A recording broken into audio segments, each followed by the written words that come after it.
How are we? What? We ain't Now live yet? Oh, now we're live. we had a We we had are a Technical live. difficulty real quick. What Ladies up? and gentlemen, welcome. A Person's Perspective. We're back. We're back. And look who else is back. Jorel is back party people in the building. for the third time now. Hey. I think we're starting to like Jorel a little bit. Hey, What do hey, you think? folks! I'm only here so I don't get fined. Oh, Yes. damn, dude. You lynched Yeah. it, dude. You too. He's lynching us. Oh, don't easy.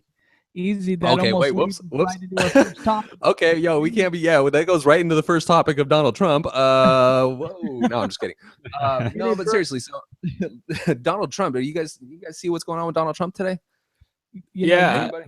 I heard. Man, so you had to tell me. I didn't even know what was going on. I don't know. Is like are people supposed to like?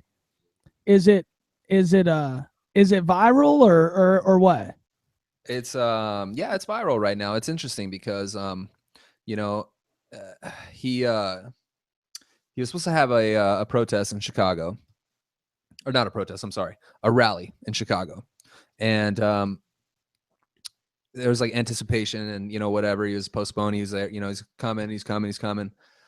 All of a sudden, I mean, you probably have like 20,000 people that are there that are Trump supporters, and then you got 1,000 people that came to show up to protest, and those 1,000 people cause some chaos, and in my opinion, for good measure, but everyone's different, and shut that rally down. So he had to cancel that rally because fights broke out everywhere, and it became a very intense and scary place. So it's pretty wild, dude. I don't know. It's crazy because, I mean, let's say that Trump gets elected, dude. Is he assassinated? I mean, it's one of those Bro, that are like it's assassination. So they were talking about on CNN, and I can't remember his name, and I wish I did, but Democratic runner-up. He basically same kind of thing, preaching hate, and this was back in the 60s. I think it was 68 to 72, and same kind of thing. Not. I'm not saying Donald Trump preaches hate, but it's more hate inspired. It seems like, and this nominee was the same kind of way, and kind of like stand up for what you believe in, fight back, things like that. Well, what people don't really understand is that some of these people hold words, especially if it's Donald Trump, in very high regard. And anything he says is taken very literally with some people. Some people may say, you know what, he's joking about that. But some people take it very, very literally. And I think that's exactly what's kind of showing now at these protests. It's like, oh, well, Donald Trump says we should fight back. Well, let's fight back, and it's becoming a very scary situation. Well, I mean, look, the craziest thing that I saw was when everybody, memed, or not even meme, but showed the video of how he like made everybody raise their hand in pledge of Donald Trump, and it completely looked like the Heil Hitler. Dude, it was pretty bad, bro. It was pretty bad. That's not good. That's not. I mean, I don't know. Not a good look. Yeah. I feel like he's just really. I mean, we are already very divided. Okay, the United States is a very open country. We have almost every background you could possibly imagine here, and we should all be able to get along. Very civilly. But it seems like we are divided. Racism still exists, unfortunately. And what Donald Trump is doing, it just seems like it's kind of taking it to the next level a little bit, and people are pushing it further. Before they were kind of bottling it a little bit, where it was, let's just kind of, I feel this way, but I'm not going to express it or show it. But now that Donald Trump's up there and he says it, hey, fight back, then I'm going to fight back, and do you really want your president saying, things like, what'd you tell me earlier? Well, he comes out and he says that, Marco Rubio is accusing him of having small hands. He's like, I don't have small hands. And that's not the only thing that's, not small, or whatever he said. I mean, I'm sure it's like out of context. Yeah, he just said it like that. What you well said, Jason, what you just commented on. I say it all the time. I say it but- all the time. So I've been keeping up with these debates and what have you, and I guess someone, I don't know if it was Ted Cruz or Marco Rubio, mentioned something about him having small hands, and he's like, "Hey, they're not small, and that's not the only thing that's not small." And this is supposed to be the next president of the United States. It's crazy. I mean, how do you take that serious? well, is that the way that you want the person that's representing the free world? Exactly. know. I don't. Yeah, me neither. But- Not even close. But he I don't mind speaking like that. We have this podcast, and we have a different level, right? We can speak basically how we want. Matt, me and you, we drink on this podcast. Jorel's having a cocktail with us. Hopefully, everybody out there. Actually, rewind. yes, sir. Oh man, you know what? Rewind. You guys get too excited when I'm here, man. Damn, dude, we got all excited all the time. Dude, Trump just gets you all riled up all the time. We want to get crazy, but okay. Let's do it. The ritual, the cheers. Cheers. Okay. Hold on, I'm popping it. I'm a step further, so all I gotta do is right here. Pop it. Okay. We're happy to be here. We're happy to be alive. We got this great podcast, this platform, a person's perspective. We got That's viewers. right. We got people that are enjoying. Boom. We're enjoying the people, and let's get another one going. Look at that. Matt's already chugging. He ain't Not even gonna about lie, to cheers. It was overflowed from the He ain't pop. even trying to cheers. Bottoms It's like, up. all right, we'll pop it up, dude. Let's go. Cheers. APP one more time. APP. Jorel. Who let's down go. with who down with Cheers. APP? Boom. Cheers. Yeah, you know me. Like it. But yeah, so Back to the It's- discussion. what do you think, Jorel? What do you think about Donald Trump? I don't know if I don't think we've ever talked about politics. We don't have to really get into it, but Because it's current, why not talk about it? yeah, right? it's very current. So it's very current. It's happening right now. So yeah. what do you think? Well, my take is, when you're the public figure that he is, and what he's trying to do here, become the next president of the United States, you want to speak the truth, but not mimic it. Like I think he's just clowning it. It's like we all want the truth. I mean, we don't want nobody that's going to bullshit. And normally that's what we hear. They say they're going to do. But in reality, Congress is what signs off on these things at the end of the day. Yeah. So So basically, he's like our president is going to just be a face, right? It's going to be a face because anything that he basically wants to do, he's going to have to run through Congress. Congress will have to approve it. And if they don't, they'll shoot him down, and then he'll have to rewrite it and Yeah. come up with something Yeah. else and try to send it through again. And maybe that'll happen. That's the biggest problem with like Obama. And a lot of people have all these issues with Obama. It's like, oh, he hasn't done anything. It's not that he hasn't done anything. It's that we have a majority Republican Congress, and they will do whatever they have to do to basically knock down anything that he has to put up because they don't want to vote number one Democrat. They don't like that he's black. Number two, I don't personally think that. It's a very sad thing for Obama. But the same thing is going to most likely happen with any candidate that comes in office. If a Republican that the Republican Congress and everybody else backs gets in, like let's just say Marco Rubio were to get in, things may be different, right? Because Rubio is respected. That was their chosen nominee. That's who they wanted to put up. But unfortunately, Donald Trump's just taking over. Oh yeah, he's by a landslide, man. He doesn't have a chance. I mean, they're saying by next week, by next Tuesday, I think I heard correctly. Well, after this though, that's why it's that kind of interesting. he might fall off. Yeah, he might fall fall off. This might be On his something own. on his own, right? So gosh, let's hope, dude. Right? So here's my thing. No. I don't know why, or I don't know why they would say he's gonna fall off, but I felt it finally. And I wasn't saying that I was like this huge Trump supporter, but I thought for sure he was the best Republican candidate. And honestly, like really hearing them all right now, I really am like, I think Kasich or John Kasich or whatever, I think he's the best one, like realistically. But he's so far away from. It's funny because I was thinking the same thing too until I watched him being interviewed with one of CNN's reporters, and she was a female, and he became very agitated very quickly. And you have to look at things like that, and that's one of the things that I really don't like about Trump. you know, if you look at Rubio or if you look at Ted Cruz will sit there very stern, you know, and he'll you know, be able to be very composed. Even though I don't like Ted Cruz, let's not get twisted here, but I can respect his attitude and I can respect his poise, you know, and I can respect his demeanor, right? And that, like I told you before, the president's a face. He's a face to basically just kind of tell us that everything's going to be okay.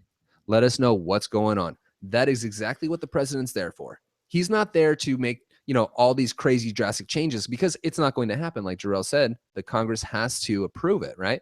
So he's there to make us feel nice and calm. And that's why I like Obama so much, because when he comes onto the stage and he starts to talk, he's very punctual. You know, he's very to the point. He's very, you know, soft spoken. He's not all amped up and, you know, it's not like that. In him, I mean, like the what was it, the presidential address just, you know, not too long ago, where he was pretty much like, that's his last address, you know, like exactly. Good point, Matt.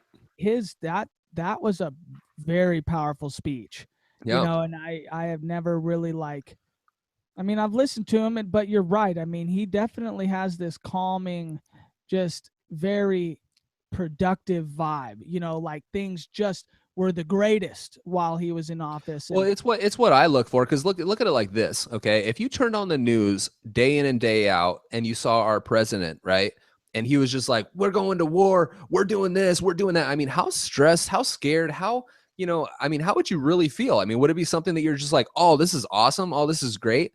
Trump and these other Republicans get up there and they talk about how they want to make our military a lot stronger and all these different things. But what you know is a result to that is that a lot more children and whatnot are going to have to join the military in order to do so. See, Obama has been, they keep saying, oh, he's chopping our military down. Well, dude, he's trying to bring these kids back, man. It's not fair to these kids to be out there. It really isn't. It's not cool. And I agree with it. The problem that I seem to find is that Trump wants to run the country like a business, and that's just not the way it should work, you know? Well, people look at him like, okay, he's a billionaire, he's got all this money, so he's going to bring the country in the right way. Well, what they don't look at is that, dude, he has high multiples of failed businesses. And if, let's just say, the country is one of those failed businesses, dude, we're done for. We are done for.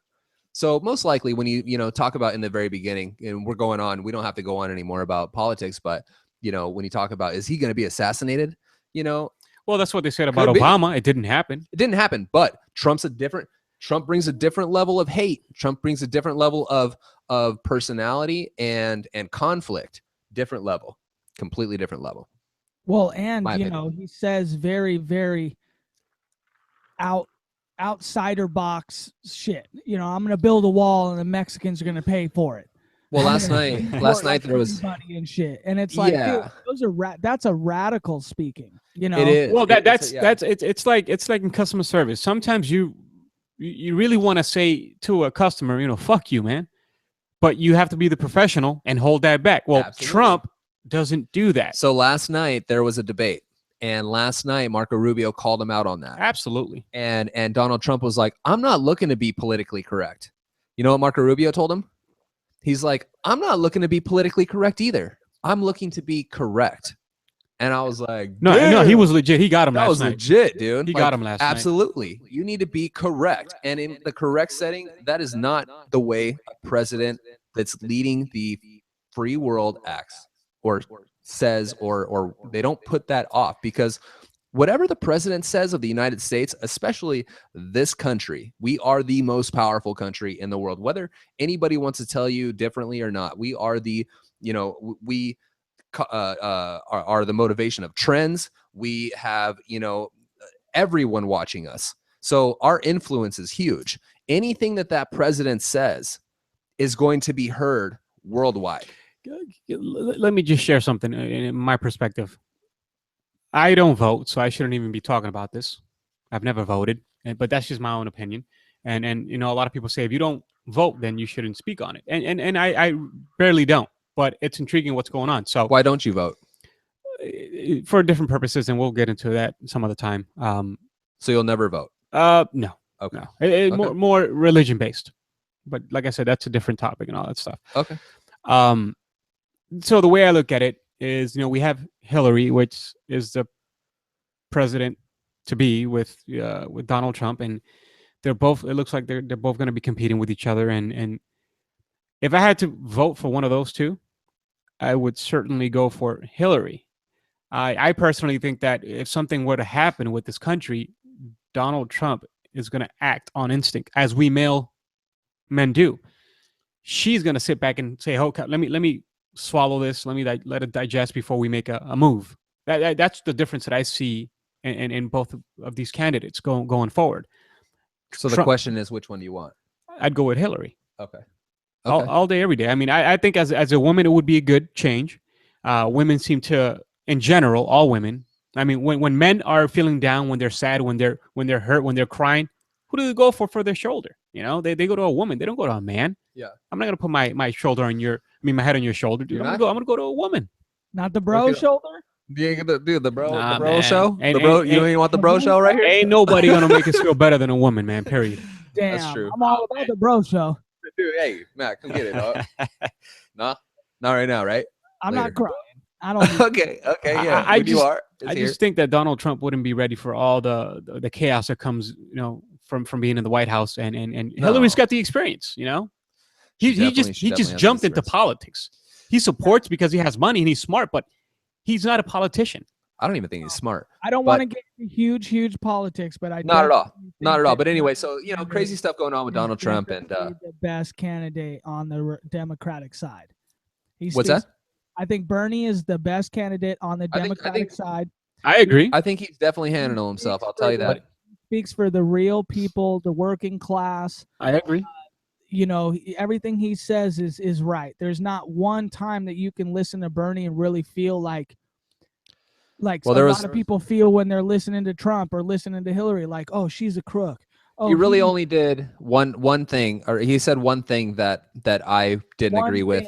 How many things has that's what I'm saying. So, but there's a lot of, there's really not anything that I ever disagree with Hillary. It's a popularity contest, and he won't win that. That's the problem. It's hard.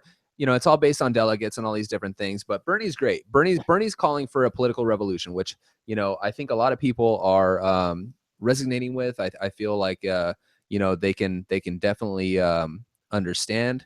Bernie Sanders was, when he was young, a political activist, and that's what a lot of people are looking for. So I completely get it. I completely understand. But here's the thing. Like, we go back to, even with the Republicans, the House is majority Republican. And unless the House is then filled with, we have majority Democrat, let's just say, Bernie comes in. If we do get majority Democrat in that Senate, we're good. The things that Bernie wants to start pushing will, not everything, but majority of them will get, pushed through. Well, I think in 2 years that it's, there's like four seats up. Right. But, it's, you just never know. Right. Well, so, yeah, but that doesn't mean, we don't get. But as long as if a Democrat goes in, then, he's going to raise their influence, and hopefully a Democrat comes in and fills the seat. And that's what you can hope for. So we'll see how it goes. But, just, know that nothing crazy is going to jump off, without the Senate's approval. So, well, I wanted to end with one thing is, not last night, but the debate before this, I wasn't really like against Trump, but I just felt like he got demolished. Oh God, he got smoked. The two debates before, and everything that everybody was saying about why he, not only that, but he can't answer a damn question about foreign policy. Yeah, dude, it kills me, dude, every time. I don't get that. He just doesn't know. And I feel like that's important too, as much as, economy and everything else is important, and money and everything, that's important. But if you don't even know any part of foreign, anything, like, it's just, he was at one of his rallies, and he was just like, I'll be honest with you, I'm going to bomb the shit out of him, when he was talking about ISIS. Dude, you can't. Well, that's the thing. He's speaking the mind of the people, Right. But in reality, you got to have experience, man. It's not just that easy. You don't just do that. Right. They keep asking him, what about all the families? It will be What about all the scary kids? if he becomes a president of the United States. It's scary. It will be scary. It's scary. Yeah. Because you just don't know what's going to happen with this dude. Yeah. I mean, if they tell him, hey, are we going to go to World War III? He's a coin He'll toss. say yeah. Yeah, he'll say yeah. Oh, he's a coin toss. Yeah, for sure. It's sketchy. It's very sketchy. And do I think that the guy's a smart businessman and has been very successful? Absolutely, yes. But the country's not a business. There's a lot of different things, and it's more than just a business. It's a lot. It's a lot more. So, I get where people like Donald Trump because he's not the truth. He's not. He speaks what people think, but he's not politically correct. That but not what everybody thinks. But just what a lot of aggravated or upset people think, right? So, and I get that, but if they really want somebody that is in that same light and with a decent head on their shoulders, it's Bernie Sanders all day. But the problem is that when you're separated and you have the Republican Party and the Democratic Party, majority of the time, the flip, someone that's a Republican will never flip over and go to Democrat. Someone that's a Democrat most likely is never going to flip over. I just want to read a quote real quick before we change topics. Of course, because of this rally that happened that was canceled and what have you in Chicago, Trump had a speech on why he canceled it and whatnot. And then Bernie Sanders tweeted, "We do things a little different in this campaign. We bring people together." There's your quote from Bernie Sanders. Love so it. I mean, the guy's on point, but He's it's totally just he's not gonna win because of popularity. He's not gonna win. Well, first off, dude, the guy's old, dude. I mean, he's old as shit, and you want somebody that is going to at least make their first term. I'm not trying to talk bad about Bernie. I love Bernie. I really love Bernie. Don't get me wrong, Matt, because I see you shaking your head over there. But like I said, I just don't think that he's gonna get the votes. I do like him though. Don't get me wrong. I do. Well, I think people like should listen to him a little bit more. They do listen. If they just took the time to actually No, it's obvious. It's obvious that they're listening, dude. He just took over. He just took.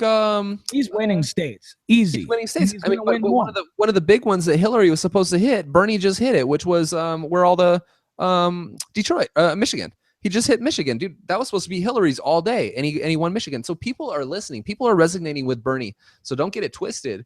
It's just, are they going? Hillary already has a certain backing because she's been in politics for so long, and she's been meeting and greeting and with all these different people. She already has relationships. She's in bed with everybody. Yeah. So she's going to have more of a chance, in my opinion, and she already has a lot of the votes. So. But anyway, more resources too. It's we'll talk about politics later because outlet that's all over her. She's got absolutely everything. Going for her. It's tough, and it would be tough. I mean, if you're trying to slay the monster. Well, she also has Bill in her corner. Bill's the bomb, dude. What's going on? Are you having electrical outings over there? What's going on? Technical difficulties over there, dog. Yeah, kinda. Turn the lights down. You want to be all like low, dude? We putting R. Kelly on. Teddy Pendergrass over here. Turn off the lights, dude. Let's put Marvin Gaye on, dude. Let it go. I'm gonna fix this light. Damn mouse. Oh my goodness. So okay. So we're gonna go ahead and flip the script and let's go ahead and change subjects a little bit. We wanted to bring Jorel back on the cast because he had a topic, one topic. I don't know if he has any more that he wants to talk about, but one that I really felt that people can relate to, and I feel it's very interesting. And that topic is tipping in America. So, Jorel, I'm going to let you go ahead and take over a little bit and let the people know what you're thinking and why you want to talk about this subject. Yeah, I mean, I guess I can explain where I'm coming from with this. People nowadays like to eat out, like to do all kinds of stuff out, and it's one of those things where if you don't tip, you're cheap. If you tip, well, you're good, whatever. I got friends in the restaurant business and the bartending business, even in the hotel business. They work hard. It's not the higher paying job because I think it's like what I don't know, $5-6 an hour. Well, it's got to be minimum wage plus tips. So yeah, I guess $7.25 plus tips and what have you. I think it's $8.75. $8.75. Yeah, plus tips. So actually, it might be $9.25 now. I can't remember, but in Cali, I think it did go up. But I guess the question to you guys is, do you tip, and do you consider yourself a good tipper? Let's just start off with that. Well, I'm definitely gonna go ahead and take over here because I do like to tip, dude. I'm a big tipper, and I'm not trying to brag or anything, but I do. I'm a big fan of tipping. I feel that majority of those people, sometimes they may be trying to put themselves through school. So one of their outlets is to work in the restaurant business because they can probably be very flexible with their hours. Mm-hmm. And they're not making very much money. Like I told you before, I'm pretty sure, almost positive, these people are making minimum wage, and that amount is not enough by any means. I don't know anybody that can survive on minimum wage. I really don't. So they rely on these tips, and you got to kind of I guess the real question, Jorel, should be asking is tipping. It's not tipping. It's more, should there be a percentage? Should there be a standard? Should you get a bill that's a certain amount of money, and just because that bill is a certain amount of money, have to give them the 15% of that bill, regardless of what the service was like or whatever? Should there be a standard, or should it just go completely wiped to just tipping? And if you feel like you got good service, or you feel like you want to go ahead and tip, then go ahead and tip. Is that fair? Yeah, no, and I'll give you a scenario. Matt, you with me? Yeah, I'm here. Okay, so I want you to listen to my scenario, okay? Okay. And then I want you to give me your perspective. Okay, so me and you, we go to Las Vegas, right? We get up, we go get We should Denny's. all go to Las Vegas one time, though. Oh, Yeah. it'll happen. Oh, Okay. we're going in already. July. We should just tag Jorel along for a night. I'm there, 100%. So, anyways, He Matt, ain't coming, dog. He ain't coming. we go to Denny's. If he's gonna get fined, he'll be there. Oh, that's right. That's right. Okay. Oh man, Matt's out again. Damn. What's up with these lights? God's striking down on him, dude. Like, yo, nah, you ain't about that. I'm getting back there. Hey, I got a movie screen that's giving my light right now, and as we change, there you go. as Or we you know what you could change, do? Dude, what's on the screen? It's like it changes. turn your iPhone flash on, dude. Point it up towards you, dude, and you be straight, bro. Then we're in a freaking party at that Dude, point. you're in the business, I'm saying, dude. man. Oh, you in the business? Look at you. Oh, you're getting it. Getting it. I love it. What? I love it. All right, continue with the scenario. We're in Vegas. I'm right. there. So we're in Vegas. We head up to Denny's, right? Get some breakfast. Nah, we ain't going to Denny's in Vegas, bro. But No. all right, what's the next restaurant? We get to Denny's. We're having breakfast, right? And what do you got? Light finally? Nah. Yeah, I'm here. Keep going. We good. So yeah, we're at Denny's. We get there. This old lady named Debbie. She sits us down. Gets us our drinks. A couple of minutes later, she comes and takes our order. The food runner brings it out. She comes up and says, "Hey, is everything okay? Is the food okay?" She checks up on us maybe 4 or 5 times, gets us fresh water. The service was just phenomenal, right? Once we're done eating, she's right on top of us. Hey, everything was good. Yes, it was good. She gives us our bill, and boom, we pay and we go.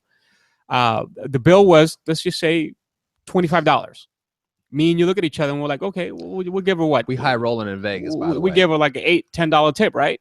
Which is somewhat about 30%. We were obviously winning. That's pretty. That's a lot. That's okay. So, but Debbie gave us great customer service. She made us smile. She was warm and inviting. She's 65 years old. She's trying to make ends meet. Poor Debbie. Because she can't retire. No, I mean, Debbie. we live in Me America, too, dude. I love Debbie too. Good. I'm glad you like Debbie. So, anyways, later on that night, Matt, me and you, we go to get some steak. At some. Wait, hang on. Did Debbie get a tip? What kind of tip did Debbie get? Oh, $10 tip. $10. Okay. $10 Right. on a $25 tab. Okay. So Matt, we go to get some steak. We sit down. The waiter comes up, says, "Hey, my name is such and such. Can I get you some drinks?" Yes, he gets us our drinks, takes our order, and leaves. We order, let's say, 2 steaks, an appetizer, and the drink. So the food runner brings us the food. He maybe comes by once, flashing by. Hey, is everything okay? We say, yeah. He leaves, right? Our bill at the end of the night is $150, right?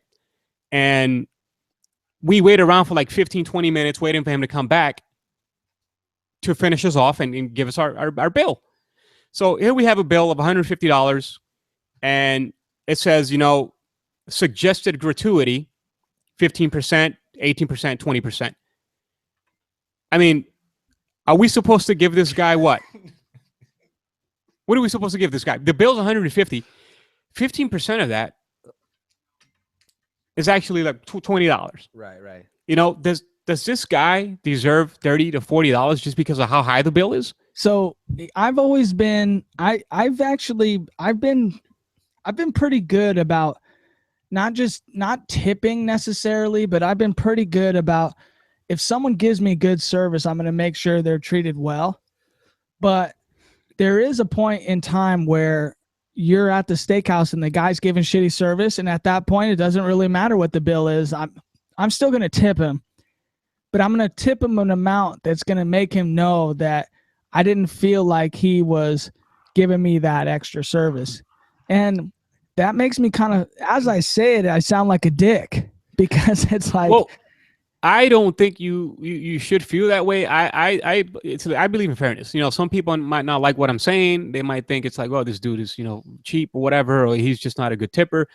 It's like one of those things where, you know, what are you tipping at the end of the day? I mean, we spent $150 worth of stuff, and I'm supposed to give this guy $30. I mean, in reality, it's like a mind fuck. You know, it's like, if I'm going to tip anybody, I'm going to tip the chef that made my steak right. You know, he didn't overburn it. I wanted a medium rare. He gave a medium rare. You know, the waiter didn't bring the food. The food runner brought it out. I mean, he gets part of the tip as well. But for me, it's like, you know, there's so many things you can tip on in this world just alone. And I got friends. Like I said, I got good friends that work in the service industry and what have you. I mean, do you tip your barber? I mean, do you tip, you know, when you go to Starbucks and somebody makes you coffee? So I got. Do you tip your maid? You know, the lady that does your hotel room. I mean, there's so many ways you can tip. And certain things. I mean, do you have to tip a bartender $2 for just cracking open your bottle? Okay, so people don't know, and I'm over at my uncle's house here. My dad had something to say. First time on the cast, but he's walking away. What happened? Where's he? Listen, he almost ran out of here when I told him. Oh no! We going to meet Matt Senior, dude. Bring him back. Bring him back. Hey, play that mash, the mash theme song while he jumps in. Jorel's got to sing the song. He just laughs. No, he said from the corner, he goes, "Hey, if I'm paying $150, look at who he's got in the background. He ain't tipping. He's not tipping at all. And if somebody is no, because if you go to a place where you're about to pay $150 for a meal, and you get shitty service, not tipping. That's why I like Matt. That's why I like Matt. But we're okay. Hang on. He don't like me. I like you, dog. No, are we talking? Okay, I think we got on to, are we tipping, or are we only not tipping because of bad service? Let's just performance. It's performance pay. Yeah, let's just say average performance, average everything. Are you tipping, or are you saying, oh, no, you know what? I didn't get spectacular performance, or I didn't get spectacular service, so I'm not going to tip them. Is that the way you're coming at it? Or is it, I'm going to still give them the 15% because it was just average service? But yet, this is my mentality. Okay, so let's say average. After that, I'm going to give you a story, and it's going to trip you out. This is okay, Matt. Follow with me here, dog. I'm with you. This is my thing. We just went to Denny's and spent $30. I mean, $25, right? Debbie gave us. You're making me hungry, dude. I'm trying to go to Denny's after this. Damn it. Listen. Denny's better be paying the cast for this, dude. Denny's is a sponsor. You didn't know? Oh, yeah. We're sponsored by Denny's. Check this out. Debbie and let's just say Martha for whatever purpose. Why they all got to be like 85-year-old people's names? Let's just say Debbie and Martha give you both the same service. Irene and shit's next, huh? Listen to me. The same service, right? Yeah. They both give you the same service at the steakhouse and at the breakfast place. Okay. One bill was $25. The other bill was $150. Yeah. Why does Martha deserve a bigger tip than Debbie if they both give you the same service? Because you're basing it off the bill. Well, okay. It's a mindfuck. Okay, no, it's not. Okay, hang on. Let's hold on. rewind. Let me talk, because I got my dad speaking on the side too. He brought up a good point. Talk to me, man. Let's say, okay, first of all, he said, well, I work pretty damn hard for my money, so you better work hard for yours too. Boom. And that's number one. But number two is if you catch yourself at a place where, you know, Debbie's at the IHOP and you're fucking, even though your bill is 20, see, IHOP sponsoring it now. I don't know. Dude. I mean, we got all, you know what, we got an upscale establishment. So if you're at the IHOP and your bill is $25, and, you know, let's say I work hard for my money and I see the girl on her side, like doing her job, like great, perfect. Like even if my food was taken long, which that's not the waitress's problem. Her job is to make me as comfortable and happy and pleasant. It's home, you know. If that bill comes and it's $25 and she did a great job, I might tip her $25. Well, let me address one thing that Jorel was talking about. Jorel was talking about Debbie and Martha. All right, Debbie is, which one's working at the $100 establishment, Jorel? Martha. Martha's working over at the $100 establishment. Debbie's working over at Denny's. Okay, Martha has been in this business for a certain amount of time. She has hustled her butt to be able to get to that $100 restaurant. Now, Jorel may not know this, but other people that are watching that are in the restaurant business know this. When they go out looking for a job that, let's just say at a what's like your guys' like, you know, really great restaurant, Matt, out by you? What's a great restaurant out here? Yeah, what's like a really expensive restaurant by you? I won't say expensive, but like in Seattle, Buca di Beppo, people know that. Okay, Italian, Buca di Beppo. We got that all over the place. Oh, Buca di Buca? Buca di Beppo. I just fucking Buca di popped Beppo. up. All right? Boopity. They go, you know, a random, you know, person goes and tries to, you know, apply and become a server over at Buca di Beppo. It's not going to happen. You need to have a certain amount of experience. You need to be, you know, you need to be an actual server. You know, you need to be in the business for a certain amount of time. That's what they're looking for, because now you're at that upper echelon. Every business, you know, no matter what the business is, you're going to have levels. And what we're talking about here are levels. So like we're talking about Denny's, then we're talking about a $100 restaurant. That $100 restaurant, that person has put in their dues and they have worked very hard to get to that $100 restaurant. It's not just any bum off the street. Well, same thing with Denny's. You know What do you know that Debbie has been in the food serving industry for 40 years? Because well, she could just be. Because she works at Denny's doesn't mean that she's not capable of. Well, Debbie maybe just never pushed herself, and Debbie maybe just never left. Well, if it wasn't for the country's retirement age, maybe she wouldn't be there. I'm just saying. I'm not saying that. Yeah, but now we're getting into a different conversation. But answer me the question real quick, man. Gives you the right to give shitty service? No, exactly. We're not talking about shitty service. We're talking about good service. This is the thing, Matt. What the question was to you guys. The question is how come Debbie and what's the other name? Martha. How come Debbie isn't getting as much as Martha? No. The question is, you paid $25 at Denny's. You paid $150 at the steakhouse. You both got the same service at both different places. Same service. So nothing changed. Yeah. But yet you're paying based on the bill, not on the service, homie. Because you're paying $150 and you're gonna give her $30, and then Debbie, you're gonna give $10. You said over with the $100 bill, we got a couple drinks, right? Steaks, some beers, right? 2 beers. Okay. So alcohol is not taxed in California. You know that, right? Okay. So that's not a part of your bill. Okay. Okay. So usually they look at like that's why you should be tipping a little bit more, because alcohol is not taxed. To me, it's a mind fuck, and it's based on the price of the bill. I really don't think it's a mind fuck at all. No, that's what it is. It's not necessarily the quality of service. I mean, it's on the amount of the bill. Well, that's the way you're looking at it. You could still you could still give whatever you want. You don't have to give 15%. Yeah, I know, but Jorel's trying to say that you look like an asshole if you don't hit that 15% out of 100. Exactly. So I got a story for you. So check this out. Hold on a second. Let me ask you a quick question. What does tip mean? I have no idea, bro. Tip your hat to somebody. Give them a fucking. Well, a tip is beneficial. No. What does it stand for? Tip is an acronym. I think that's the word. It's a beneficial of some sort. Well, I mean, tip can mean obviously dealing with money. Tip can mean like, hey, I'm going to give you a tip on anything. A conversation piece. Tip means to ensure promptness. That was by a viewer. That's what tip means. Okay, so I like that. If a waitress is not, if there's zero promptness, then there should be zero tip. But you heard what I'm saying, right, Matt? If you got the same service from both different places, right? From the same service, nothing changed. I feel you on that. And one bill is 150, and then the other bill's 30. You're really basing it on the bill, not the service. I think you're basing it on the bill because okay, let me tell you something. No, I think it is, but like, what should we do to solve the problem? Well, we can't. We at the end of the day, we do what we see. To my boy Jason, he'll tip whatever. It doesn't matter the amount of the bill. That's in his heart, and that's great. I respect it of him, and I love him for that. Because, like I said, I have friends in the business, and if I needed to do that to make a living as well, I would, and I would be okay with it. But I just can't. I just can't tip somebody more because of the amount of the bill. I look at it like this. I go into a restaurant, whether it be the Denny's or whether it be the nice restaurant that's $100.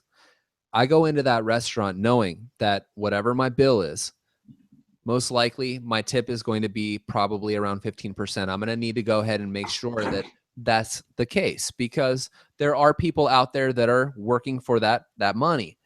So the way I look at it, people that don't seem to either like tipping or have an issue with tipping, I feel like, if you can't afford it or if it's too much or whatever, I don't think that you should be going out or going to that establishment. I think that you should be staying at the Denny's. I don't think that you should be going to the $100 one. That's just my personal opinion.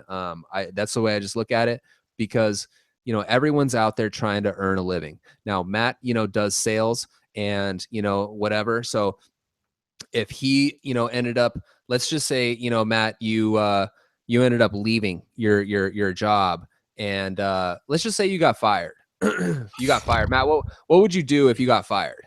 What would I do? Yeah. Well, I happen to work in, I almost would call it a trade. So would you if stay I in got that fired, trade I then? would.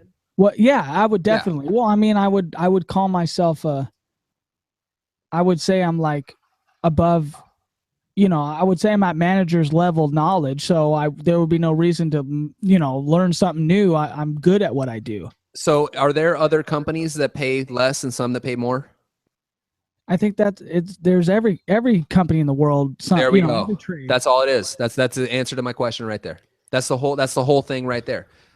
The people that are working at the $100 restaurant are still making minimum wage. They're relying on their tips, but they're at the upper echelon like you are, like I am, like Jorel is. Now, just because they're at the upper echelon doesn't mean that we only give them a $5 tip because we go to places like Denny's. That's the difference. And you got to also remember too, the reason why that bill's $100 is because the atmosphere and the location and the place that you're going to costs a lot of money in rent. So it costs a lot of money to, for those dishes. It costs a lot of money to have all that generation, all that stuff that goes, it costs money. So that money needs to be acquired somehow. It costs money because you're eating Kobe beef steak, homie. Exactly. So if you're going to eat Kobe beef steak and you only want to tip $5, there's a problem. But this is my this is my thing. And I keep on repeating the question. You got the same service, two different locations. Obviously, one bill's higher than the other one. Two different atmospheres. It doesn't matter. The bill at the bottom will say gratuity, 15% suggested, 18%, and it's basing it on the bill. And I think it was you said or Matt said that I would feel horrible if I tipped less than that 15%. Like I just said, you have different levels to every business. Every business has levels. Okay, so you can't look at Matt and say, dude, you make too much, because the other place, Sears down the street, is selling appliances. They're only making minimum wage. You make too much. You can't do that. That's the difference. And if you can understand that, then you can understand this whole tipping conversation. That's how I look at it. Okay, so all right. So let's say you go to this. Let's just say, listen to me. You go to like the little taco stand. You order 2 tacos. Let's just bring up fast food. How hard do you see fast food people working? But let me get to the question. You never tip them. No, that's what I'm saying. Let me get to the question. Like I said, it's a mind fuck. Let me get to the question. You go to the taco stand. I do, by the way. You tell Marco, hey, can I get 2 tacos? He does 2 tacos, right? He gives you 2 tacos. You paid for it. You come back and say, hey, can I get a Corona? He takes the Corona, pops it open for you. He gives it to you. You give him $5 for the Corona. You wouldn't tip him. At a bar, you would tip the bartender because he opened that bottle for you, probably $1 or $2. So what's the difference?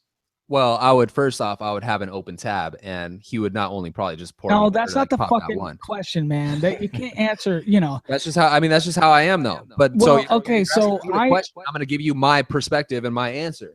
I can't give you an answer on based on other people. I can only give you what I got. No, but That's all I'm saying. but on the simple question. Simple question is that I'm going into an atmosphere that I understand that these people are working. I think society created that, homie. That's just my. You go to a taco stand. This guy may own the taco stand. He may be getting all of the profit from the money that you're giving him. It's a totally different money wage. That's what I say. Like, there's levels to everything. But there shouldn't be. That's just my perspective. There should be levels, because then now we're thinking like Donald Trump. Then here's the thing. Okay, now I bring this up to Matt all the time. You know, like about his wage, and like, you know, if he feels that. No, I'm not going to talk about money. I'm not going to talk about amounts, but I'm talking about, like, there are people, Matt, that make a lot less than you and do the same exact thing. I'm sorry, but there are people that do the exact same thing that I do. The type of service that I get or that I give at my job. You may think that. You don't know that for a fact. You may think that, and that's great.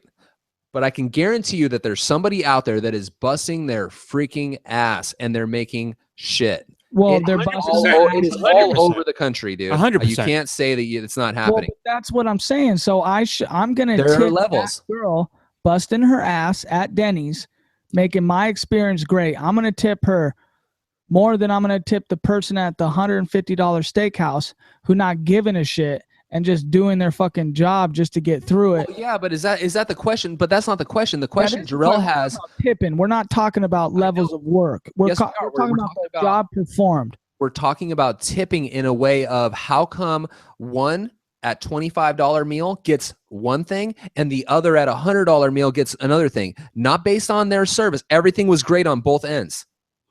You're saying that you want to give the same amount of money then that you gave for the $25 meal as the $100 meal. Is that where I'm getting you at? No, not at all. I don't care about what I'm paying for the meal. I care about what I'm paying for who served me that meal and how great let's go back. Great service on both ends. $25 here, $100 here. What are you giving the $100? It depends on what service I get. I just told you. I just said great service. Great service. Both service. Great service. Both service. Great service. So you're arguing that the 15% gratuity is even there. That's exactly. I'm saying people should just tip what they fucking want, and they should exactly. And that's what I believe, bro. That's what the question. That's what I said in the beginning. The question should have been: there should not be a standard. And that's where I say it's a mindfuck, because society has created that. It's not a mindfuck. No, it is. Society. Hold on. Hang on a second. I got people on my side, viewers, that are telling me Jorel is on point. Matt, what's the percentage of the sale that you make at your work? Hold on. Tipping used to be, and historically, you used to tip pre-meal. Matt, what's the percentage? What's the percentage of? I'm not going to say that. Doesn't matter. It does matter, because see, if you won't even say it, then you shouldn't, you know, I mean, you shouldn't have the right to be able to comment on somebody else's wage. That's not fair. No, I'm not. I'm commenting on tipping. I'm commenting on tipping. I know, but you're commenting on tipping. Yeah, but that's their wage. That's what they make. That's their money. That's their income. But wait. Tips aren't part of the income, though. Yes, it is. They're making minimum wage. But they decided to get that job. I understand that, but dude, there's got to be work. They go into the job. This is how the interview goes. What they expect. What's your name? Blah, blah, blah. Okay, this is what we do here. How long you been in the business? Been in it 15 years. Okay, great. Sounds like you're a great server. You've been in the business for a long time.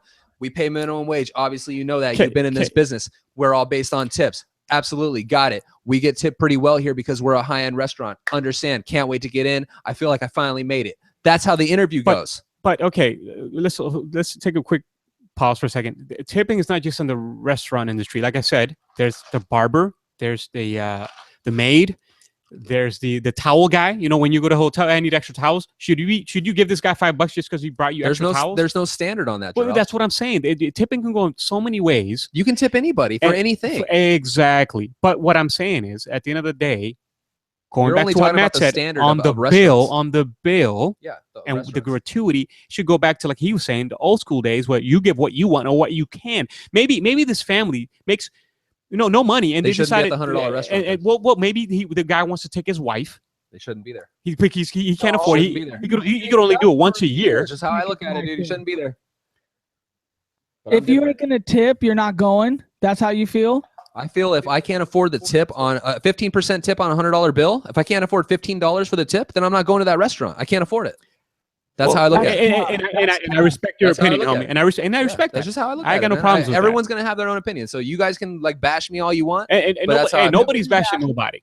Hey, Nobody's bashing nobody. That's for sure. Let's be clear on that. I'm just saying. We're sharing. That's my opinion. We're sharing our same perspective here. I mean, and he said he's got some viewers that agree with me in some level, but I'm just basing it on the bill and the amount. That's all I'm basing it on. And I agree, dude. I'll tell you this. That's all. That's all I'm saying. And I just think it's just a mind fuck because it's like, wow, we're forced. If you were to ask me the question, have you ever given 15% tip? I would most likely tell you no. Because you could give in more. Because I always give. And I usually always give more. that, only because I understand that they're out there busting their ass for fucking chump change. Now, you cannot tip and whatever, and all these people can think that they don't, oh, I don't want to tip. Okay, that's cool. Don't. But the way I feel, I feel I shouldn't be at that establishment if I can't afford at least 15%. Because here's why. My amount that I make for my job, I make 25% of my job of the work that I do. Matt doesn't want to talk about what he makes, and that's cool. I don't know how much you make. But all I can say is that if you don't think that those people deserve at least 15% of what they're putting down, that sucks. That's even, to me, that's low, brother, because I wouldn't work for less than 25. But you're a good man. You got a good heart. You told me that prior to this airway today. You told me that even if you got shitty service, and you got to remember too, a lot of these people do get a lot of people that don't tip at all, ever. So try to think about brother man. You even told me that even if you get shitty service, you're still giving over 15%. That's just who you are. Yeah, and that's awesome about you. Well, okay, so let's go back. I'm not always, but it's very, I mean, to be honest, I'm going to be fair here, super fair. It is very rare for me, and I don't know about anybody else, but for me, it's very rare for me to get terrible service where I'm just like, this is dog shit. Because usually what happens is that you're in a restaurant where it's super busy and it could be a Mother's Day or it could be whatever. That's usually the days where it's like pretty bad, right? Because it's busy and that's just the way it's going to be. And if you can't go into the restaurant expecting that you're not going to get your food immediately, you're not going to get service like you would normally, those are the things that are going to be expected because they're so busy and they're so swamped. So I go in understanding that. But let me tell you guys a quick story. So me and my buddy, we end up meeting for we meet at this Thai restaurant for lunch. We're both working. We were close in the area. This is in Newport Beach. And we stop at a Thai restaurant. And so we sit down and normally service super fast, like on point, like, hey, what do you want? They're all lunch specials. You pick your food. It's really quick. It's soup, salad, your meal, and that's it, right? So we get there and we're sitting down. Not one person, they didn't seat us. Number one, we sat ourselves. Number two, we're like looking around. We see the people, but like no one has addressed this yet. No one has said anything yet. And about 15 minutes go by. Finally, we had to flag somebody down and say, hey, we're on our lunch break. Like we can't wait that long. So they come over, take our order, right? So the soup always comes first. The soup, ends up coming about 5 minutes later. So now we're about 20 minutes in. And I start eating my soup and the soup's cold. So I'm like, fuck, dude, what the hell? Like, so we had to send the soup back. Soup comes back. It's warm. All right. We're back on track. Meal comes around 10 minutes after that. Okay. So now we're like 35 minutes in. Meal comes. I'm eating my meal. Everything's awesome, dude. Like I'm talking super awesome. Now, my buddy was taking me out to lunch. So he was going to cover the bill. His meal comes. His meal has a big old hair in it. So, he had the cold soup we sent back. We've been waiting forever, He gets his main meal and there's a big hair that he finds in the meal. Yeah. And he's just like, dude, this is fucking bullshit. Like, I can't believe like this is the kind of, this is like our experience because we've been there multiple times before. Great restaurant, one of my favorites. Unfortunately, it was just a bad day. So he decides that he's not going to tip. And I told him, I was like, I mean, dude, if I had the cash, because he was paying for the meal, if I had the cash, I would have threw the tip down. But I didn't have any cash on me, so I just had to let him roll and let him do his thing. So I'm like, damn, okay, I get it. Like, you're upset. Like, cool, okay. So you're saying he just picked the hair off and just went in on it? Oh, no. So he pulled the hair back, dude, and he gave it back, and they had to bring him back a new plate. Okay. So that all happened. So we're there like an hour. This whole meal is like an hour. Okay. So, so we end up walking out the door without tipping. Yeah. And he paid with credit cards, so he had to literally put like the 0, on there and shit. So, no, I'm sorry. Okay. No, even worse. He gives the guy $1. It's, in my opinion, like that's like more of a slap in the face. It's $1, and I think the meal was like $28 or something like that. So he puts $1 down, dude. We get to our trucks. All right, we're in 2 separate trucks, and I get into my truck and I back up, and he's still in the parking space. Dude, that waiter runs out of the restaurant to his window, dude, and bangs on his window to roll the window down. And he rolls the window down. Now I'm on the phone with my buddy because we're on the phone. I can see where it's going. And we're on Bluetooth, right? So I had called him just like, man, I can't believe like our service was that bad. In the midst of that happening, which was only like a minute, this guy runs out of the restaurant knowing that he only got this $1 tip from this guy. And he knocks on the door or the window to roll the window down. My buddy, he rolls the window down. He's like, yeah. And he's like, hey, you only tipped me $1. Literally, dude, confronts him and was like, you only tipped me $1. I'd have been like, fuck you. And my buddy, like, is super nice, like non-confrontational. He's like, well, yeah, dude, the service was like not bad. He's like, but $1, dude? Are you serious? $1? And he's like, well, dude, I mean, like the soup was cold. Like it took forever for you guys to like finally see us. Like I got a hair in my food. You see what I'm saying, Matt? So I get the bad service part. I totally get the bad service part, but like I just thought it was super wild because I've never seen like someone like literally run out of the damn dude. He's leaving his job site, bro, to like come out and confront. That was like crazy. I just want to, and that's exactly what I'm talking about. That guy is depending on us. But this is my thing, Jason, and I want to read this out loud. A viewer commented. I got another one too. I'll read that after yours. Yeah, I'm going to read this briefly here. So bear with me. These restaurants should pay their workers what they deserve before tip, which I agree. Yeah, so that's another. They're banking the money. They're banking the money.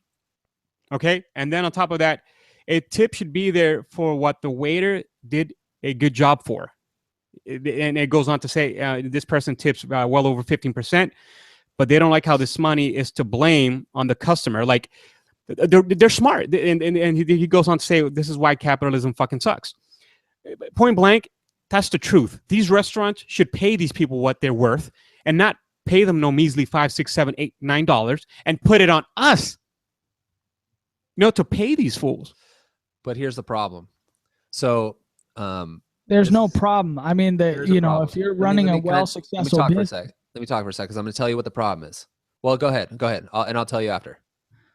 I had another viewer say tonight they got shitty service, but the manager or the waiter cut the bill in half. And then because of that, they tipped handsomely. So in the end, that person probably got more. I mean, hey, if they cut the bill in half, they took a loss, but then they got tipped double or whatever it was, A lot of people, we're kind of talking out of our ass because we're a podcast and we don't really know all that much. But do you remember the article that I expressed to you on one of our early podcasts, Matt, about the minimum wage raising in Seattle? And especially for restaurants going up to $15 an hour and how majority of those restaurants were going to be closing down because of that. Do you remember that? Yeah. Well, okay. So do you know why that is? Do you know why they're going to close down? Because that they're raising the income to $15, which doesn't seem like really a lot of money because let's just say your idea works and they raise their pay up to $15 an hour and tipping's all gone, right? What people don't understand is that the profit margin in restaurants are so low. And you probably didn't know this because there's so many other things that go along with the restaurant, especially the food. The food is very, very, very expensive. So the profit line on the restaurants. Well, I wouldn't say the food is expensive unless you go to a high-end restaurant, and even then they're getting stuff by bulk. How do you know that? I have friends that work in the business. I have a friend that owns a restaurant. I have a buddy that has a restaurant too, and he gets his stuff from people that locally grow their stuff. He doesn't get it in bulk. Well, my friend gets stuff involved. It all depends what kind of restaurant you're in. Yeah, I mean, Well, if you're talking about IHOP or something, Yeah, I get that. So my point being is that we're talking about like all these things like, oh, they should be paying for it. The restaurant should be, all this stuff. Dude, there's no profit margin there. So what's going on in Seattle, Jorel, is the minimum wage is raising to $15 an hour soon. And a majority of the restaurants are going to close because the profit margin now is gone. It's completely gone. This is what I say to that. Just like you told me, if you can't afford 15%, stay home. If you can't afford to pay your workers, don't open a business. Donald Trump style, baby. Donald Trump style. Dude, can you imagine what this world would be like if there was no restaurants, bro? Well, there's still going to be restaurants. Very, very few and far between. I'll go to the taco stand up the street. I'd rather support that person than go to the restaurant. Not me. So you don't. Me, so you talk Bernie Sanders, but yeah, you don't want to support the local businesses. Dude, I support the local businesses. That's what I do. Why don't you want to go to the taco stand and pay the guy? There's a guy that's actually one of my neighbors that owns 2 restaurants here in Rancho, the Trow and then also the Blind Pig. 2 phenomenal restaurants. This guy is like super quality, dude. The people there are fucking awesome. Like some of the best people I've ever met.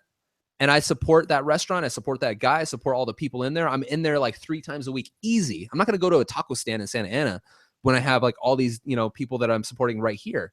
But what I'm saying is that if you love the taco stand people just as much, you'll frequent it just as much. Of course. But I'm saying like, we don't know exactly what we're talking about. You may think like, all the aspects. We don't, but the profit line is not a lot. I'm just going to let you know that so that way you can kind of like see it where I'm seeing it. You're certainly spitting knowledge, and you know me. I respect everything you say, homie. But again, I believe that these restaurants and the way the system is, it's putting it on us to give the people that choose to be in that profession, right? Do you know why that is? Well, hold on, Jason. To be in that profession and then get mad at us, like that guy that went out of his way to go outside and said, dude, you only tipped me $1. How disrespectful is that, man? So here's the deal. So how much more disrespectful is it to tip $1? What's that? How much more disrespectful is it to tip the $1? I think it's just as disrespectful to have somebody come run out to your window, say, hey, man, you only tipped $1. You're just as disrespectful to tip $1. Yeah. Well, he didn't like the service. So just like your father said, he would not tip nothing. Anything. $1 is playing with him. It's like when you saw that fucking LaShawn McCoy thing. Yeah. Well, on Facebook, it went viral. He went to a restaurant. They fucking $80. He tipped 20 cents. Yep. Like, why the fuck even touch the damn pen at all? Just sign your name on it. Go. True that. And then recently, Justin Bieber came to Seattle, didn't tip at all. You didn't even pay for the bill, bro. For the damn fucking bill. Didn't even pay for it. He got such backlash. He went back later and paid for it. Because people are like, dude, Justin, you're killing us here. Dude. So all I'm saying is that we have to look at it from a different angle. We can't just look at it as like our angle. See, we're looking at it like our standpoint, like, hey, this is my hard-earned money. Well, here's the thing. If they were to take out tipping completely and let's just say pay the people a deserving wage, and let's just say it's $15 an hour. I guess, could we agree that $15 an hour is a pretty decent wage for a waiter? I mean, I would say so. You kidding me? So, but there's got to be levels. There's got to be levels that separate the $100 restaurant to the $15 or to the $25 restaurants. There's got to be levels, right? And you mentioned it. You said the atmosphere, the food, their uniforms, exclusive, nice, certain tie. You go to Denny's, they're slobs. They got shit all over their fucking things. Okay, it's different, and you got to fucking admit that. That's all I'm saying. So there's got to be levels. So let's just say Denny's workers. How much are Denny's workers worth? In the sense of what? Dollars per hour. Okay. If we take tipping out completely, what are they worth? I think, in your opinion, I think all servers, no matter where you're at, no matter what restaurant. Okay. But this is just what I believe. If I would like running for president, I would say, you know what, these people deserve at least $12 an hour. $12 an hour, and then whatever extra tips you get, that's on your service. You just said you're not about the tips, so I'm talking about if we take tips out completely. Oh, we take tips out, then yeah, they're worth $15 an hour. Every restaurant, no matter what restaurant. Well, I mean, Yeah. Okay. So yeah, in Should there exclusive be a restaurants, you hearing? should be paid a little bit more. So let's just say 12 and 15. Denny's 12, good restaurant 15. But I don't think it has to do with. I don't think it has to do with the actual what do you call it, service. I think charisma and being customer service oriented means everything. So I go to People this. person. I go to this restaurant. I And, think we're done on the tipping subject. I'm super impressed with one of the guys, right? He comes in and the dude doesn't even pull out a pamphlet. Nothing, dude. He comes in, what's up, everybody? How we all doing? What are we all having? And it's the sickest shit ever, dude. He remembers everybody's order, dude, like at the Dome. Hey, And that's sick. he- And like, you know, he's not at like he's like at a mid-grade restaurant. But like, homie is like, I take care of him always because I think it's like you super should get dope. paid He's $20 an hour then. very impressive, you know. So like, you know, every situation is going to be different, but you know. Hey, for those watching, don't hate, man. Don't hate me. I'm a humble No, guy. I come no, from I think- the no, I poor think you're- streets of Boston, and you know I come from a humble family. So it's just, you know, at the end of the day, I do tip well. I'm just saying I do tip well. I'm very humble too. I But at the end of the day, I don't tip for everything either, you know. So Yeah. Well, Well, you know, for me to end on it, I will tip based off of your, like Jorel said, enthusiasm, you know, or, you know, I don't want to feel like if I go into Denny's, I'm going to get any less service than I go into a fucking steakhouse. You know, I want that person to enjoy being good to people, and then I will be responsive of that, whether I'm at Denny's or whether I'm at a fucking steakhouse. And I will tip you according to how good you are to me and how good. Like the other day I went to a restaurant, quick story. The server, she's, you know, I'm making small talk because that's who I am. I said, hey, you know, you enjoy your job. And I asked her that because I sold appliances to the owner, you know, and I was just trying to catch the owner in a bad spot just to see what what she said. Oh, I love my job, but I had to take a 7-month break. And I go, why? She goes, I got hit by a car. damn. I was like, well, there's a $20 bill. You know, fucking God, I don't care. Like, you know, she was really nice. She came, she got my soup, she got my drinks poured before they were even done. And you could tell she cared about her job. And I gave her more. And I appreciate that more, you know, and that's, you know, and again, you find good restaurants like that everywhere, find good people like that everywhere. And I guess, you know, that's some of the restaurants I don't go to because probably the people or just, you know, the vibe I get. That's what's up. So, all right. Well, let's just all agree that we cut out the 15%. We leave it the way it is. We cut out the 15%. Tip what you feel is adequate, and we can keep on. Word up. You know what I mean? I think that's fair. Word up. All right, Jorel, you got anything else for us, dude, or was that? Well, like your I main did topic? want to bring a short topic. We talked about this before, Matt, last time. What do you feel about the new OJ findings? I was gonna fucking talk about that. Oh my God. I know you're gonna be excited just like me, man. Here's the thing, Jorel. I need you to tell me because I feel like I don't have all the facts. I didn't have the time of day to hear about what happened, like with them finding a knife or something happened about the OJ thing. I read up into it enough to get really excited about it, but I didn't have enough time to be like a you know, a fact person on it. So please, I know you have, so tell me like exactly what happened so I can give you how I feel about it. Sure. So this is what I got from what I saw on the news, what I read on the internet. So, and I think Jason, you were the first one that told me about this, right, Jason? Or What's that? The knife? yeah. Anyways, I'll share it with you real quick. So, I guess the house that was demolished back in 1998, the house that OJ owned at the time that the murder happened, you know, one of the construction workers found the knife that was buried by the front of the house. So he picked it up and he brought it over to this cop that was filming a movie. He was retired cop. He was filming a movie, making some extra change, and he brought it to him. So I guess the guy, the cop got the knife, and I don't know if he just seemed to forget about it or thought like, hey, the case is over. This is a memorabilia for me. Why Okay, even? Wait a second here. I heard something that it was like OJ's second house or what? So it was his main house. Okay, Main house, and it was getting Rockingham. demolished. Yeah, where This he house lived is at in when this- when the murder happened. Yeah, this house Yeah, is in like in the Brentwood. show that I'm watching right now. That is correct, which is a Right. great show, by the way. Yeah, It is a fantastic good show. Before when we talked on the Dude, first Johnny cast, we Cochran's talked about going the hard show. in that shit, dude. Johnny Cochran's Oh, he was killing it, big dude. balling, man. Back in the He was day, big I didn't know ballin', he big had it like ballin', that. Like dude. Oh my 30,000 God. suits. Dude, he was killing it, dude. But You know what? The show doesn't like give off that vibe either. It just kind of, they don't really delve does to into too me. much of Johnny Cochran. It's kind of, Yeah. you know, I don't just, know, it's like just the last. him. Are you He's- caught up? I'm not. The very last one I haven't seen. Okay, yeah, they're getting more into Johnny, dude. It's like all about Johnny, like these next couple episodes. But yeah, no, dude. So basically, House on Rockingham sold. The owner of the House on Rockingham, the new owner, decided to knock it down and rebuild. So he bought the lot. Right. So the story goes, now there's two stories. First story, one that made all the news and everything, was one of the workers at the job site ended up finding this knife, and it was a what do they call it? A bow knife? I don't know exactly what they call it. It was a fold knife. It was a folding knife, but they called it something, and I can't remember what it was. But basically, it was a 6-inch blade on this thing, which they said that the murders most likely either it happened with a 4-inch blade or a 6-inch blade.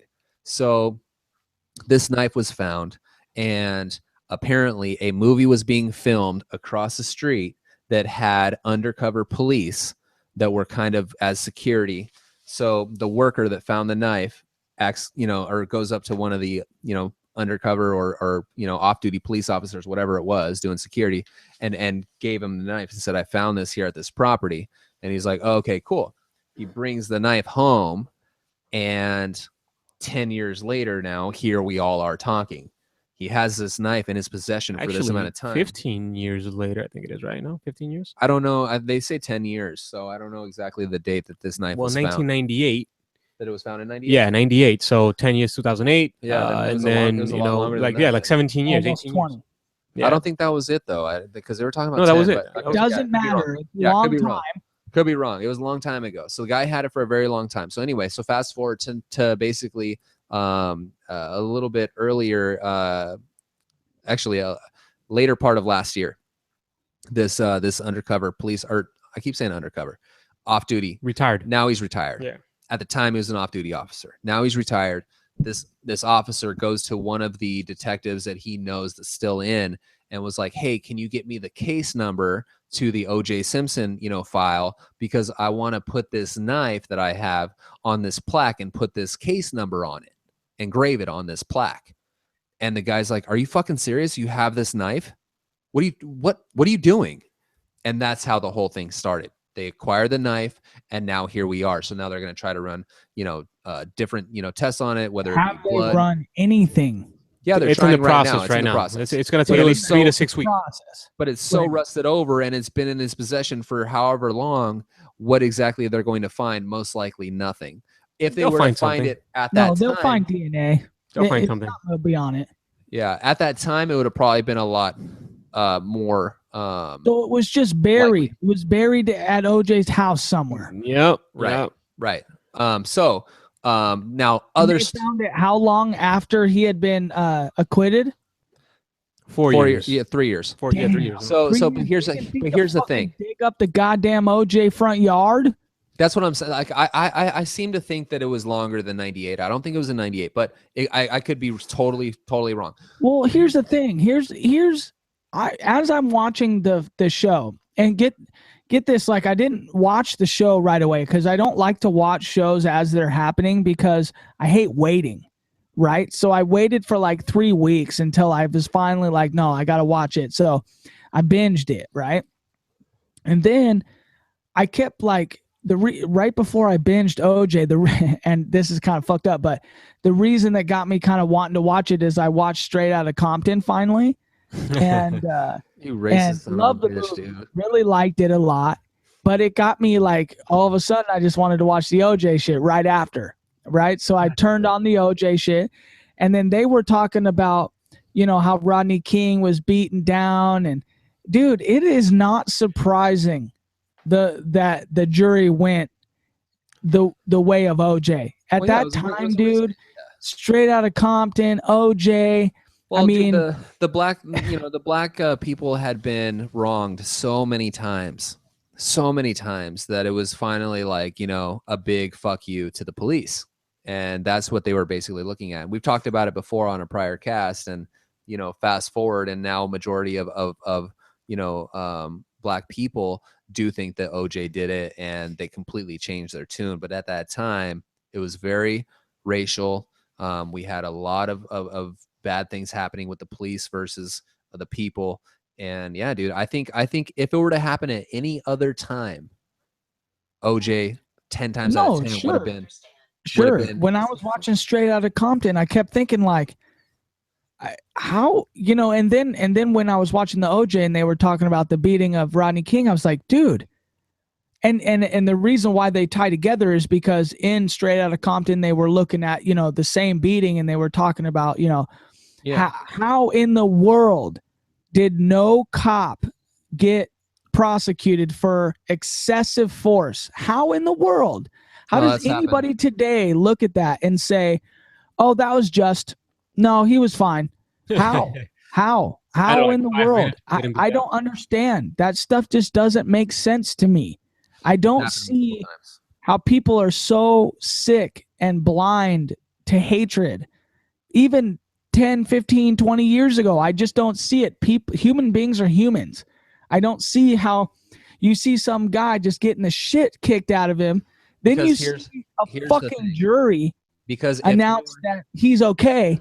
And like nothing bad happened. Like, that's wrong. There's clearly a wrong here. Well, something happened with the jury. I mean, what happened, I have no idea. I can't remember that case, and that's unfortunate because I can't really speak about it then. I can't remember if like that was something that like there was a trial. I can't remember like with the Rodney King thing. I don't remember that. So if you think there's a small trial. I think that was like the beginning of the end for that whole thing. I think like literally the Rodney King thing was like the beginning of people getting away with shit. And then the OJ thing was like where everyone kind of atoned for it, The Rodney King issue, they tried to say like the cops are saying, get on your back, stop resisting arrest. Well, I mean, damn, dude, you're beating me up with a stick, not 1, not 2, not 3, not 4, but 5, and you want me to get on my back? Well, I mean, I'm trying to protect my face from getting hit. He's fucking laying there. He's not trying to resist. He's just laying. He's laying there. Luckily, he survived, dude. There's a guy here in Fullerton, which is not too far from where I grew up, and white guy. His name is Kelly Thomas, and he was known as a transient and had a little bit of a mental, issue, but very well known person around the streets. He was a homeless guy. His family very well off, but Kelly Thomas just wanted to be on the streets. Well, one day someone calls in and says that in this parking lot in Fullerton, someone is trying to break into these cars. Well, it wasn't Kelly Thomas, but Kelly Thomas was actually there. Since Kelly Thomas was there, he was approached by the police department. They know Kelly Thomas. They know, they've interacted with him before. They've taken him in before. They know that he's homeless, all these different things. And police that run a certain area will start to learn their environment. They start to understand who's out there, who's living on the streets, and they get to know these people because they're interacting with them, very, very normally. So, anyway, this instance with Kelly Thomas and this police officer, this Mexican police officer, big guy, turns very, very violent, and all recorded too. And Kelly Thomas ends up on his chest, and the officer stating, stop resisting, stop resisting. Well, he wasn't resisting.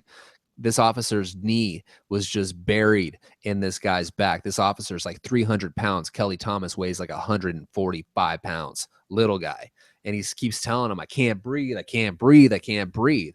Well, these officers, I mean, that's where it gets kind of sketchy. It's like they have these practices where, this is what you do, this is the book, this is how you do it. And, these guys that, are 300 pounds like this dude, like this situation, this guy's knee was in his back. Then they're tasering him. They keep telling him, stop resisting. Well, he's not resisting. He can't breathe.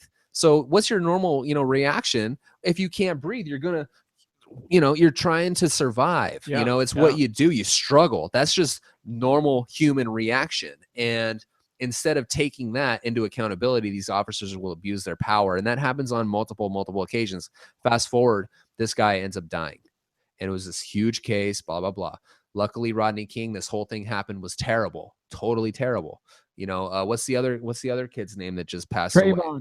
Trayvon Martin. That thing happened. What's the other guy's name that guy died in this middle of the street? Chicago? Yeah, he got shot in the fucking, what's his name? Right in the middle of the street. He's a kid. He got shot, and he just robbed a store, you know, and got shot. Oh, by you mean something Brown? Yeah. Was it Brown? Something Brown, I think. So, you know, but Mike Brown. Yeah, Mike Brown. Yeah. So these things happen on a regular basis, and it's kind of scary. But you know, I don't know what the answer is on that one either. You know, that one's a sensitive subject. It's more than just a sensitive subject to me. Too much, a point where I really don't want to speak on it anymore because it gets heated in that aspect. It's hard because I would get upset. I'm upset about it. There's I don't see how any one person can do that to another person. It doesn't matter if, you know, a kid steals a fucking candy bar, you know, and it's like you get cops or you get people or different personalities that want to react in a certain way because they have this over you, you know, they have this force over you. It's power. It's the power corrupts. That's why it brings us back to our Donald Trump in the beginning, you know, with somebody like Donald Trump having all the power in the world. He's just acting just like the cops. He's acting without rationalizing. Exactly.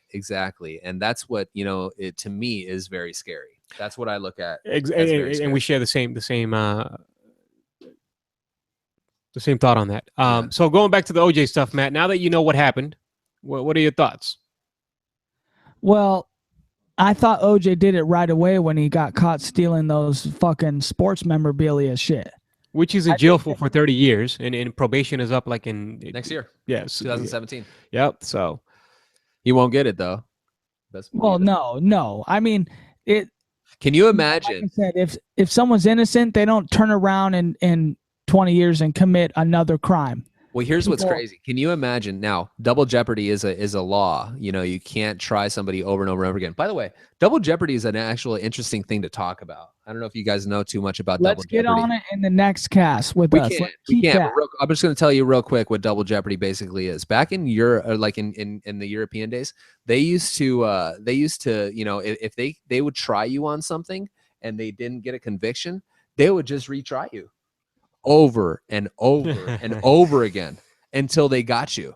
So finally, yeah, dude, it's crazy. So finally they came out with, you know, and now there's this double jeopardy law, which a lot of people don't really agree with situations like OJ, because here's the thing. Now, fast forward all this time, you find this knife. Let's just say forensics is looking at it and they find DNA, then it's Nicole Brown's blood and there's OJ's blood, or there's Nicole Brown's blood and there's, you know, Ron Goldman's blood. OJ's fingerprint. Yeah, his finger. You know what I mean? You can't try him. Well, it might have OJ's fingerprints. It needs to be blood. It needs to be But no, it doesn't matter. Nothing. No matter what. That was so interesting about this whole thing is that no matter what is found on that knife, they cannot try him again. It's over. It's done.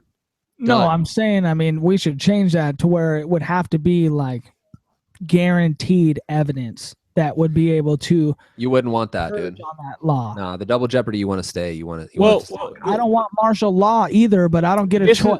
This is my perspective on that. That case is still open. It's an unsolved case, so it's still open now because there wasn't the murder weapon, as they say, substantial evidence, and you find it later, and it is indeed that you did kill him with this. Then you should be tried and go to jail for it. I mean, so I believe that the double jeopardy should be. But that's why there should be a gray area for that, not just black and white. Well, that's why it's so important. I mean, I think you should really think about it because it's something that can be very scary. If you were in a situation, and there was, let's just say there was one piece of evidence that, you know, didn't even really relate to the case all that much, but was found your fingerprints, your DNA or their DNA or something like that on there, you're innocent. But they find it and they can now retry you. It's a little sketchy, dude. So the thing is, on that aspect, yes. But in the case of OJ, a lot of people, OJ, because everybody wants OJ to fucking be found guilty. Well, let's just say He said So he you just did. want to make an exception for OJ. No, I'm not an exception for OJ. It doesn't have to be OJ. It could be Matt. It could be anybody. This is the way I look at it. We ain't no. arresting Matt. Hey, Matt's in the this Matt's is in the shadows. Dude, just turn the lights off, dog. look at it this way. Look at it this way. Turn the light off, dog. Let's just say for talk's sake, it was this kid named Kevin. The cops planted. I mean, the cops. Kevin. The cops messed this up to begin with. In the beginning, you know, the cops did stuff that they should not have. Well, the that's murder thing. weapon wasn't found, but then they find a murder weapon and they conclude that it was indeed OJ. So you're saying he should be innocent? I mean, he should be out there and about and not be guilty because of double jeopardy? I'm not saying that. I'm saying, well, here's the thing. Okay, let's just say, all of a sudden, something's found, like this knife was. Are you credible now?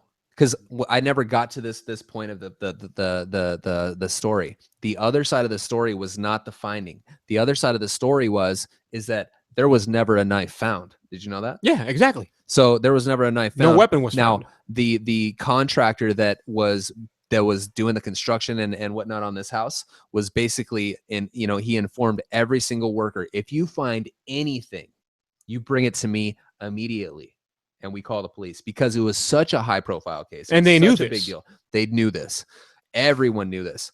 And it would never happen that this random guy that was just working was like, oh, I found this, I don't know what to do with it, and just go walk it over to some right. You know what I'm saying? So the whole situation is sketchy. Now, if the biggest reason why I agree with the no double jeopardy is because, let's just say something, you can never prove where it was actually found. If there was evidence found on it or whatever, let's just say it was just made up. And you're going to try somebody because you found something of theirs. And let's just say you had something of theirs and it had their fingerprints. You know what I'm saying? There could just be like other little things. When it comes to the murder weapon in this case, and the murder weapon, only that, then I believe it should be reopened. And if indeed you did have a fingerprint, your blood, Nicole's blood, whatever, and it came back, because you know how this the saying, proven guilty. But here's the thing. Proven innocent until found guilty, whatever. But the thing is that now everybody believes OJ did it. So if you retry OJ, he's going to get convicted no matter what. He's not going to get a fair trial. That's the difference. I believe if we were like, if you had a family member, and I'm just saying, if you had a family member that was in that situation and the knife did come up 20 years later, and it was indeed the knife that killed her or whatever, you'd be biased. You'd be like, wait a minute, he needs to be retried and go to jail. I mean, it's gonna be. Let's just wait, and it's gonna be huge. It's gonna be huge. It's gonna be huge. Yeah, it's gonna be fun. It's gonna be fun to see. But the law. I think I'm looking forward to that. The law states it's not gonna happen. Like, there's not gonna be a retrial. But here's the difference though, and here's the difference with OJ. OJ's already in jail. So there's going to be influence now. Oh yeah. So now, if they do find and there is blood and all this other stuff, and it's like, oh man, we can't no parole for him. But guess what? Anytime he comes up for parole, sorry, dude, shut down, done. Later, go back. You got your 30 years. You're gonna serve all of it. I'm sure he's worried. I wonder what he's thinking. Like, damn. He's got to be fucking tripping balls, dude. Well, yeah, Matt, talk to me. Matt's done. He's over it. All right. Matt's out, dude. I had accidentally hit the wrong button. Sud it. So So are we out? Are you all done? Matt's all done, dude. He's tired. The one bottle killed him. All right, dude. Well, hey, dude, I got a lot going on. Yeah, that's it. Dude, we didn't get to talk about your cards. We'll have to hold that for the next show. Dude, I don't want to talk about that because, like, I might, my wife might be listening in and shit. Oh, damn. No, no one's rocking with us till the end, dude. So you're good. No, we got 4 viewers right now. Oh wow, we got. What's up? With us. Hey, cheers. Thank you very much. What up? Bottoms up. All right, everybody. Well, it's been a great cast. Jorel, I'm glad you came back. Thank you guys for having me again. It will happen again. We'll have you back on this double jeopardy thing. I think there's a lot to talk about, right? It's cool. Yeah, plenty of topics to talk about. My dad brought up a good topic I think we need to save for the next cast too. And it's pretty crazy. I'll give you a little story. Right here, my little cousin here, he's got this little toy candy machine, vending machine. It's like you put your own little things in the vending machine, and it can literally roll up here. It could literally roll up a dollar that's like bill. A legit one. Okay, no, I didn't have one. It could literally roll up a dollar bill right here. Okay. And it was just funny because my dad was so taken back by it. He was like, "Man, this is the coolest thing ever." And I go, "Well, maybe because you're old and like you use vending machines back in the day. I'm like, man, I can't remember the last time I used vending machines. And then I said something. I was like, well, fuck, I can get an iPod from a fucking vending machine today. Yeah. How crazy is that? It like took him back. He's like, God damn, you're right. Like, how the fuck you can get an iPad from a goddamn vending machine? Dude, have you ever met anyone that's bought an iPad or an iPhone or something like that from a vending machine? I've seen them. I haven't. But I don't know anybody that would do that. Like, would you trust a vending machine to buy a $300-$400 purchase? Seriously, dude, you trust a vending machine to provide you sustenance with life force? Of course, I would trust a vending machine to get a fucking iPad. I want to see you buy an iPad from a damn vending machine. I want to see you Snapchat it. We're gonna put it on the cast. Target had a vending machine out of damn bought an iPad already. Out of that bitch. Nah, dude, it's all on the top shelf. It falls. You're like, oh hell no, I'm taking it back, dude. How do you take it back? See, that's what I don't know. You know what? We should have a sidebar video of us getting an iPad out of a vending machine. That's what I'm saying, dude. It fucking falls all the way down. We're like, oh yeah, dude, get it out. It's cracked. Drops it down to the bottom and shit just breaks the iPad before you even get it. Dude, the receipt pops out like after you get the, you know, the product. It says no refunds. Like fuck. Hey, Jorel, just reason why I love you, dog. Because there's always something to talk about with you. We always got a cast with Jorel on the cast. And that's what I love about it. Hey, no, we love it. Appreciate that. I'm going to start the hashtag blue mic for Jorel next cast. I'm going to go with the blue mic for Jorel. Hashtag blue mic for Jorel for the next cast. What? I can't do that. That's, dude, the host gets the blue mic, bro. Sorry. Well, look at this shirt right now. The red on the fucking baby blue Yo MTV. Well, dude, I ain't, dude, look at my blue, dog. What you talking about?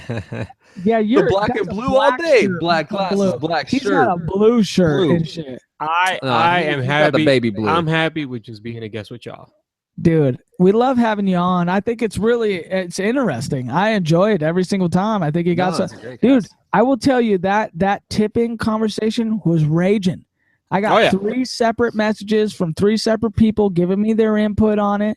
I had one person that said, "Hey man, I tuned out for a minute on the tip thing because I got a little bit bored with it." And then like he listened to it and then messaged me again. I go, "Oh, so it looks like you weren't so bored with it." He was like, "Yeah, you got me." I was like, that's good. That's good. There's a lot of different shit about the whole tipping conversation. I think that a lot of us have either been in that position where do we provide that tip, you know, or what if the service is bad? I think that's something to be said. I mean, a lot of the kids out there should be listening. You know, you need to provide that good service. If you want to, you can hustle your way to a $60,000, $70,000 job being a waitress. You know, you can do it. The guy I work right next to used to work at a topless pool in Vegas, making $70,000 a year because he was a good server. He talks about seeing Chuck Liddell back in the day, dude, and he served Chuck Liddell. Chuck Liddell tipped him $400 because of how good he was. Okay, so but we, you know, and we can end it real quick, but the only reason that cat is making $70,000 is because of his environment. He is not making $70,000. You're right. The bill was up his high, ass over at IHOP. That's all. That's the difference. That's all I'm saying. Like I tried to tell you in the beginning, there's levels of the position, and we should understand that. That's all I was trying to get at. No, you're right. You're right. You're not wrong. And here's another thing too: the drive of a human being. Like no one should work at Denny's and accept their position.